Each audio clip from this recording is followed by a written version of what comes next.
Episode 1. This is Emma. Chapter 9. Mr. Knightley might quarrel with her, but Emma could not quarrel with herself.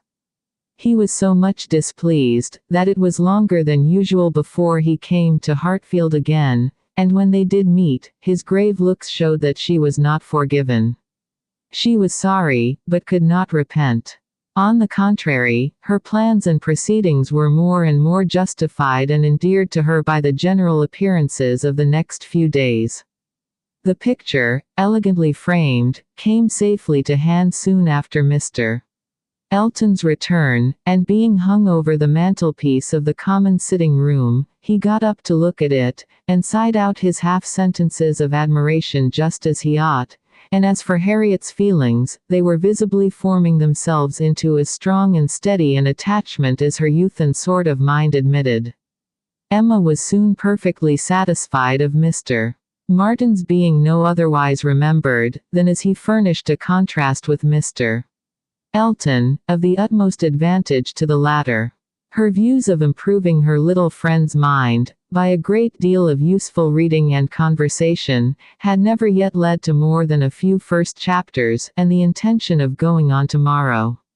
It was much easier to chat than to study, much pleasanter to let her imagination range and work at Harriet's fortune, than to be laboring to enlarge her comprehension or exercise it on sober facts, and the only literary pursuit which engaged Harriet at present, the only mental provision she was making for the evening of life, was the collecting and transcribing all the riddles of every sort that she could meet with, into a thin quarto of hot-pressed paper, made up by her friend, and ornamented with ciphers and trophies. In this age of literature, such collections on a very grand scale are not uncommon. Miss Nash, head teacher at Mrs. Goddard's, had written out at least 300, and Harriet, who had taken the first hint of it from her, hoped, with Miss Woodhouse's help, to get a great many more. Emma assisted with her invention, memory and taste, and as Harriet wrote a very pretty hand, it was likely to be an arrangement of the first order, in form as well as quantity. Mr. Woodhouse was almost as much interested in the business as the girls, and tried very often to recollect something worth their putting in. So many clever riddles as there used to be when he was young, he wondered he could not remember them. But he hoped he should in time. And it always ended in, Kitty, a fair but frozen maid. His good friend Perry, too, whom he had spoken to on the subject, did not at present recollect anything of the riddle kind, but he had desired Perry to be upon the watch, and as he went about so much, something, he thought, might come from that quarter. It was by no means his daughter's wish that the intellects of Highbury in general should be put under requisition. Mr. Elton was the only one whose assistance she asked. He was invited to contribute any really good enigmas, charades, or conundrums that he might recollect, and she had the pleasure of seeing him most intently at work with his recollections, and at the same time, as she could perceive, most earnestly careful that nothing ungallant, nothing that did not breathe a compliment to the sex should pass his lips. They owed to him their 2 or 3 politest puzzles, and the joy and exultation with which at last he recalled, and rather sentimentally recited, that well-known charade. My first doth affliction denote, which my second is destined to feel, and my whole is the best antidote, that affliction to soften and heal, made her quite sorry to acknowledge that they had transcribed it some pages ago already. Why will not you write one yourself for us, Mr. Elton? Said she, that is the only security for its freshness, and nothing could be easier to you. Oh no, he had never written, hardly ever, anything of the kind in his life. The stupidest fellow, he was afraid not even Miss Woodhouse, he stopped a moment, or Miss Smith could inspire him. The very next day however produced some proof of inspiration. He called for a few moments, just to leave a piece of paper on the table containing, as he said, a charade, which a friend of his had addressed to a young lady, the object of his admiration, but which, from his manner, Emma was immediately convinced must be his own. "I do not offer it for Miss Smith's collection," said he. "Being my friends, I have no right to expose it in any degree to the public eye, but perhaps you may not dislike looking at it." The speech was more to Emma than to Harriet, which Emma could understand. There was deep consciousness about him, and he found it easier to meet her eye than her friend's. He was gone the next moment, after another moment's pause. "Take it," said Emma, smiling, and pushing the paper towards Harriet, "it is for you. Take your own." But Harriet was in a tremor, and could not touch it, and Emma, never loath to be first, was obliged to examine it herself. To Miss Charade. "My first displays the wealth and pomp of kings, lords of the earth, their luxury and ease. Another view of man, my second brings. Behold him there, the monarch of the seas. But ah, united, what reverse we have! Man's boasted power and freedom, all are flown. Lord of the earth and sea, he bends a slave. And woman, lovely woman, reigns alone. Thy ready wit the word will soon supply. May its approval beam in that soft eye." She cast her eye over it, pondered, caught the meaning, read it through again to be quite certain, and quite mistress of the lines, and then passing it to Harriet, sat happily smiling, and saying to herself, while Harriet was puzzling over the paper in all the confusion of hope and dullness, "Very well, Mr. Elton, very well indeed. I have read worse charades. Courtship, a very good hint. I give you credit for it. This is feeling your way. This is saying very plainly, pray, Miss Smith, give me leave to pay my addresses to you. Approve my charade and my intentions in the same glance. May its approval beam in that soft eye." Harriet exactly. Soft is the very word for her eye, of all epithets, the justest that could be given.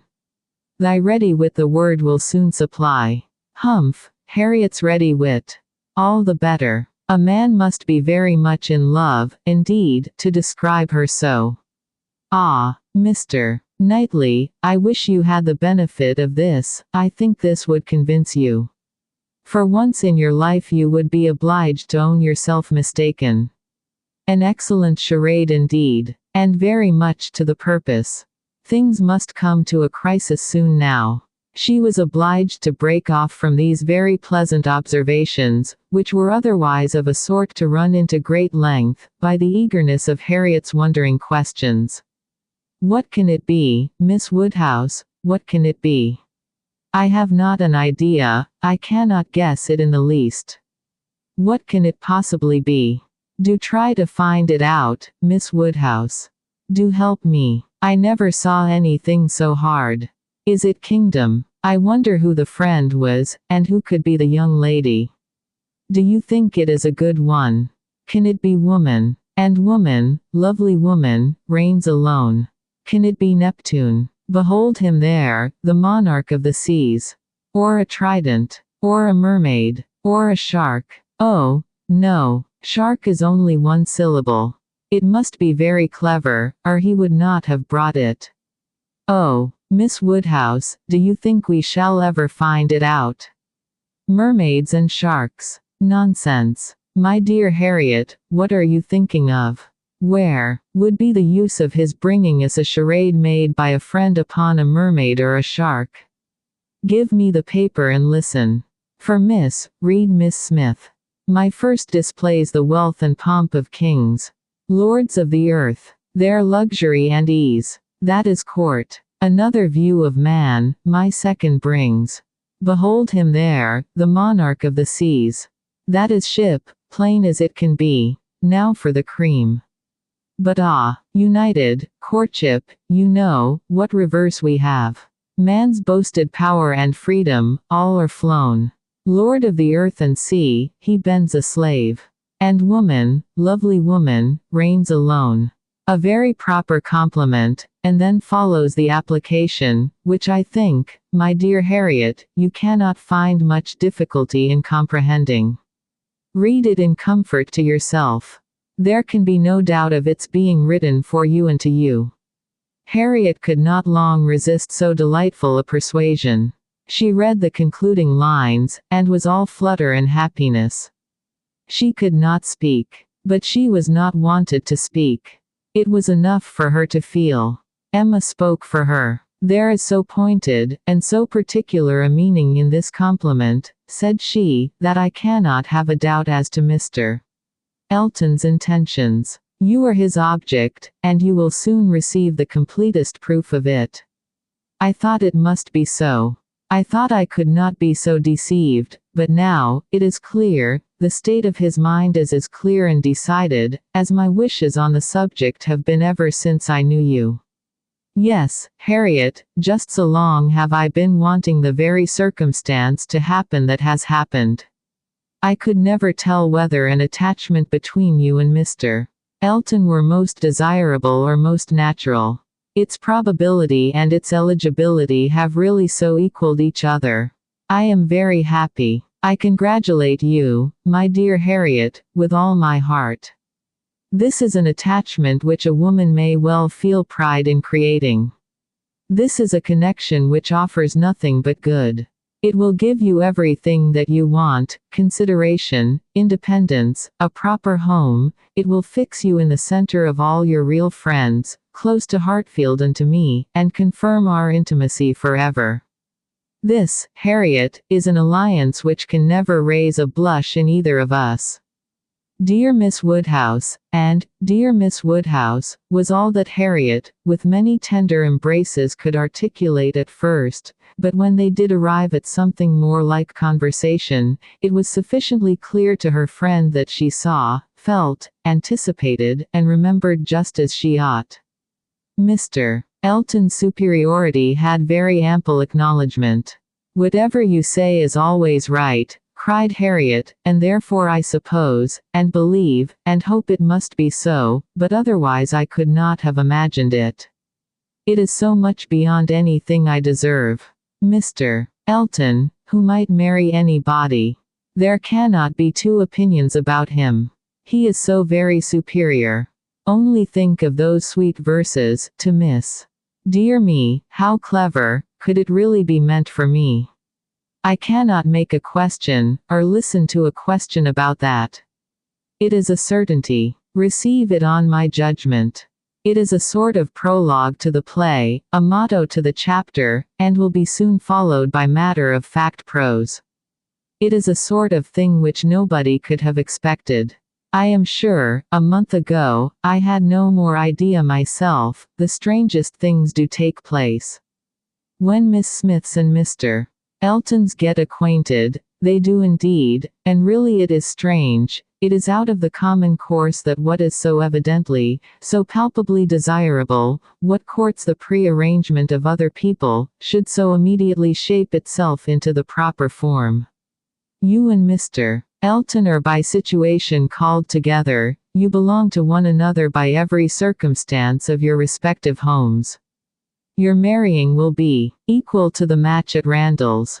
There does seem to be a something in the air of Hartfield which gives love exactly the right direction, and sends it into the very channel where it ought to flow. The course of true love never did run smooth. A Hartfield edition of Shakespeare would have a long note on that passage. That Mr. Elton should really be in love with me, of all people, who did not know him, to speak to him, at Michaelmas.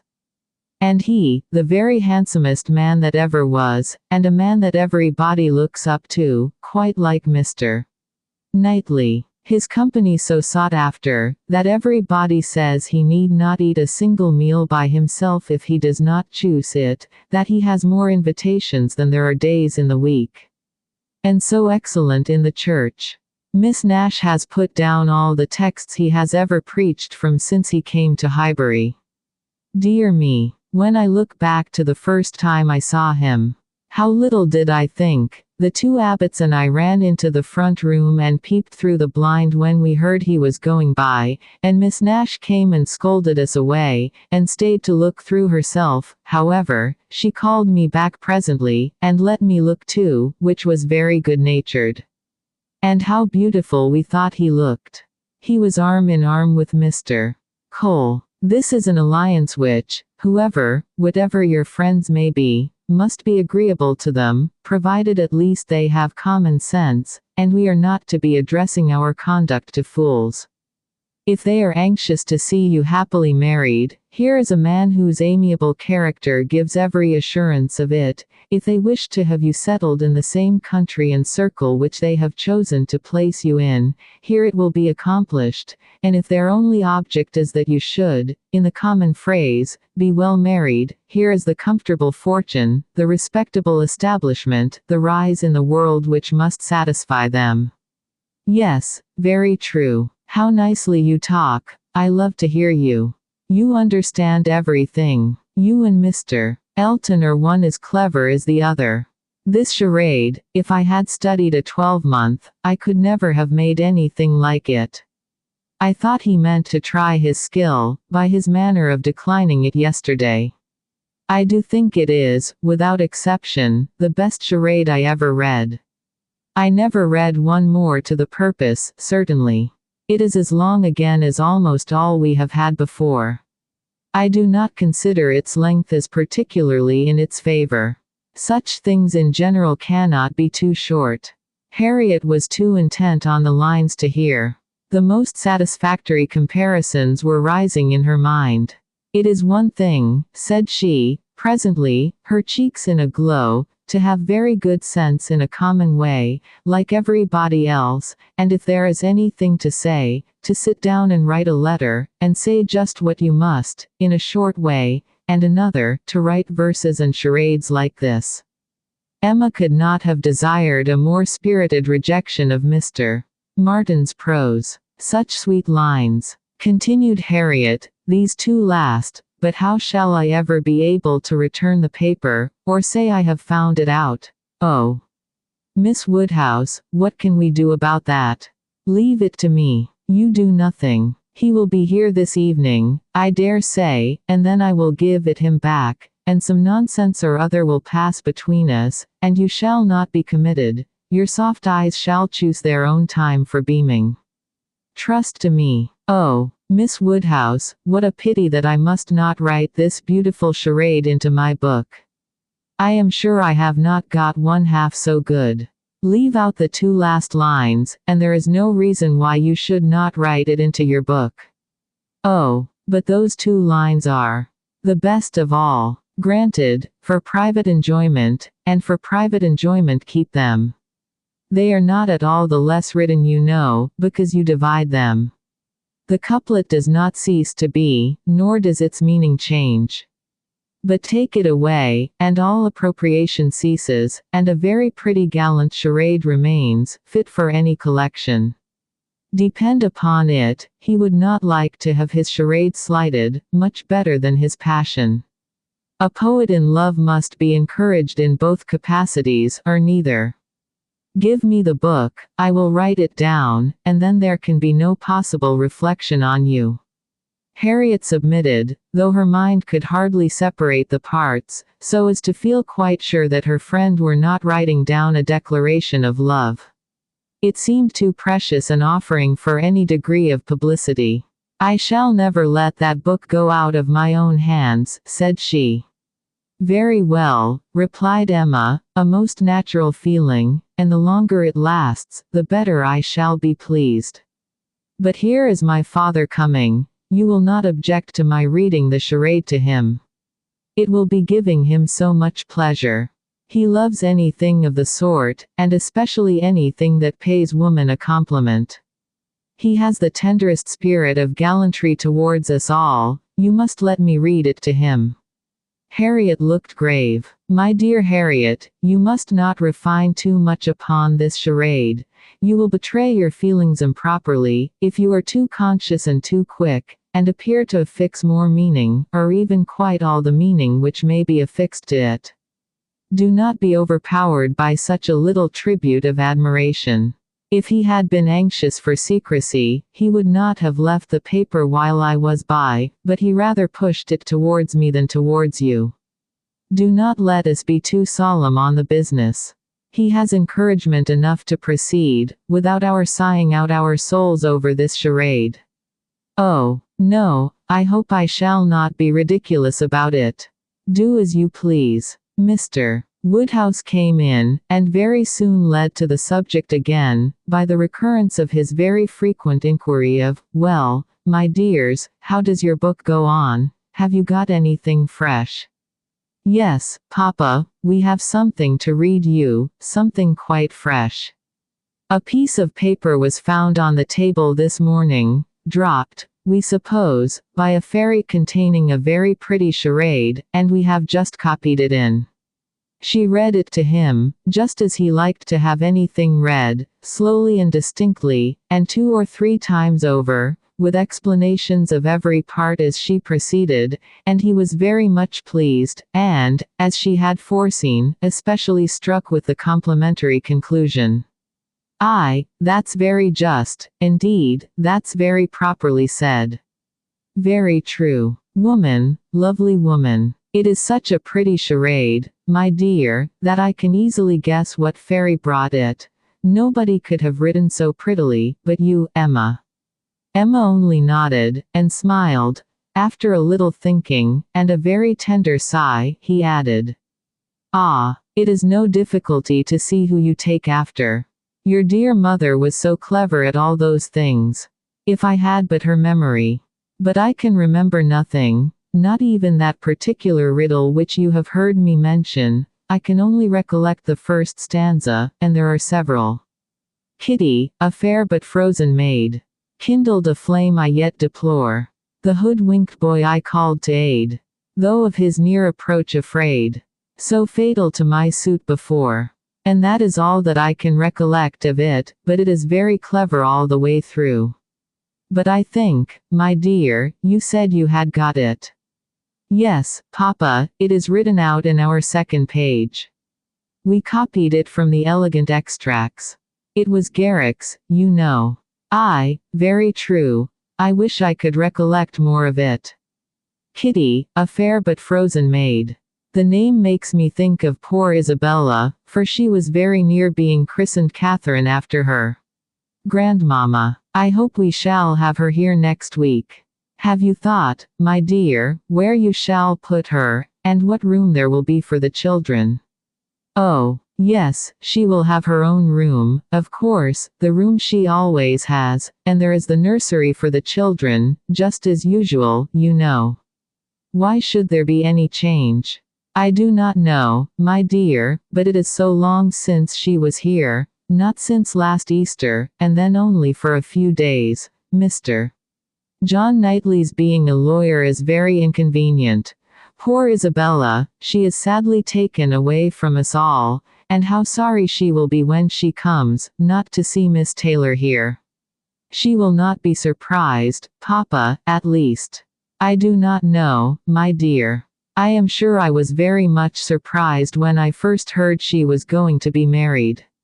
We must ask Mr. and Mrs. Weston to dine with us, while Isabella is here. Yes, my dear, if there is time. But, in a very depressed tone, she is coming for only 1 week. There will not be time for anything. It is unfortunate that they cannot stay longer, but it seems a case of necessity. Mr. John Knightley must be in town again on the 28th, and we ought to be thankful, Papa, that we are to have the whole of the time they can give to the country, that 2 or 3 days are not to be taken out for the Abbey. Mr. Knightley promises to give up his claim this Christmas, though you know it is longer since they were with him, than with us. It would be very hard, indeed, my dear, if poor Isabella were to be anywhere but at Hartfield. Mr. Woodhouse could never allow for Mr. Knightley's claims on his brother, or anybody's claims on Isabella, except his own. He sat musing a little while, and then said, "But I do not see why poor Isabella should be obliged to go back so soon, though he does. I think, Emma, I shall try and persuade her to stay longer with us. She and the children might stay very well." "Ah, Papa, that is what you never have been able to accomplish, and I do not think you ever will. Isabella cannot bear to stay behind her husband. This was too true for contradiction. Unwelcome as it was, Mr. Woodhouse could only give a submissive sigh, and as Emma saw his spirits affected by the idea of his daughter's attachment to her husband, she immediately led to such a branch of the subject as must raise them. Harriet must give us as much of her company as she can while my brother and sister are here. I am sure she will be pleased with the children. We are very proud of the children, are not we, Papa? I wonder which she will think the handsomest, Henry or John. I wonder which she will. Poor little dears, how glad they will be to come. They are very fond of being at Hartfield, Harriet. I dare say they are, sir. I am sure I do not know who is not. Henry is a fine boy, but John is very like his mamma. Henry is the eldest, he was named after me, not after his father. John, the second, is named after his father. Some people are surprised, I believe, that the eldest was not, but Isabella would have him called Henry, which I thought very pretty of her. And he is a very clever boy, indeed. They are all remarkably clever, and they have so many pretty ways. They will come and stand by my chair, and say, "Grandpapa, can you give me a bit of string?" And once Henry asked me for a knife, but I told him knives were only made for grandpapas. I think their father is too rough with them very often. He appears rough to you, said Emma, because you are so very gentle yourself, but if you could compare him with other papas, you would not think him rough. He wishes his boys to be active and hardy, and if they misbehave, can give them a sharp word now and then, but he is an affectionate father, certainly Mr. John Knightley is an affectionate father. The children are all fond of him. And then their uncle comes in, and tosses them up to the ceiling in a very frightful way. But they like it, Papa, there is nothing they like so much.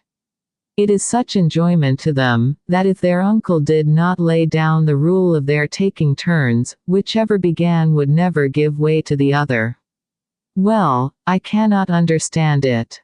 That is the case with us all, Papa. One half of the world cannot understand the pleasures of the other. Later in the morning, and just as the girls were going to separate in preparation for the regular 4 o'clock dinner, the hero of this inimitable charade walked in again. Harriet turned away, but Emma could receive him with the usual smile, and her quick eye soon discerned in his the consciousness of having made a push, of having thrown a die, and she imagined he was come to see how it might turn up. His ostensible reason, however, was to ask whether Mr. Woodhouse's party could be made up in the evening without him, or whether he should be in the smallest degree necessary at Hartfield. If he were, everything else must give way, but otherwise his friend Cole had been saying so much about his dining with him, had made such a point of it, that he had promised him conditionally to come. Emma thanked him, but could not allow of his disappointing his friend on their account. Her father was sure of his rubber.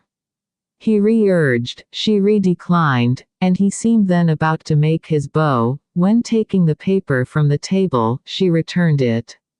"Oh, here is the charade you were so obliging as to leave with us, thank you for the sight of it. We admired it so much, that I have ventured to write it into Miss Smith's collection. Your friend will not take it amiss, I hope. Of course I have not transcribed beyond the first 8 lines. Mr. Elton certainly did not very well know what to say. He looked rather doubtingly, rather confused, said something about honor, glanced at Emma and at Harriet, and then seeing the book open on the table, took it up, and examined it very attentively.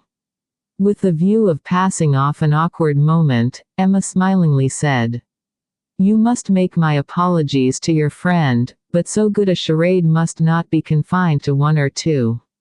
He may be sure of every woman's approbation while he writes with such gallantry." "I have no hesitation in saying," replied Mr. Elton, though hesitating a good deal while he spoke, I have no hesitation in saying, at least if my friend feels at all as I do, I have not the smallest doubt that, could he see his little effusion honored as I see it, looking at the book again, and replacing it on the table, he would consider it as the proudest moment of his life. After this speech he was gone as soon as possible. Emma could not think it too soon, for with all his good and agreeable qualities, there was a sort of parade in his speeches which was very apt to incline her to laugh. She ran away to indulge the inclination, leaving the tender and the sublime of pleasure to Harriet's share.